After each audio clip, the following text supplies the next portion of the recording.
最近烧煞发生有囡仔发烧去急诊未获救，煞来死亡案件。时代力量的立委陈椒华今日开记者会呼吁卫福部爱规划儿童急诊的专门路线，避免悲剧搁再发生。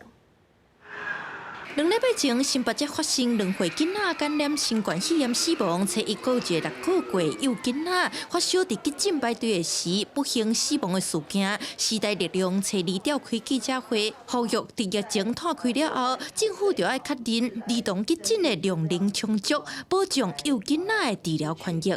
因为目前我们看到很多人挤在急诊室，那挤在急诊室很多是在等那个 PCR 的这个快筛的结果。 在医院的急诊要赶快来成立急诊快速通道，尤其是针对幼童。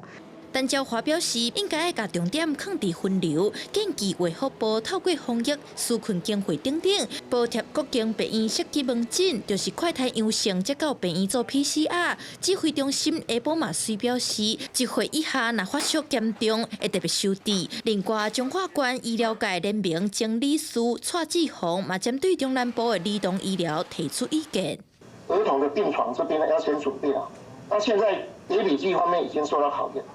那像我们中南部的话，大概还有2个礼拜的准备时间了，不然2个礼拜以后，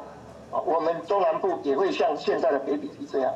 蔡志宏嘛建议，应该互要注射疫苗的囡仔拢通注着，对降低重症甲死亡会有帮助。60个岁以上第3档的注射率要赶紧提悬到90%。另外，新冠肺炎的药啊，应该要准备140万份至300万份，互轻症甲高风险的病人，增加民众参病毒共存的安全感。记者陈亚文、小凯台北采访报道。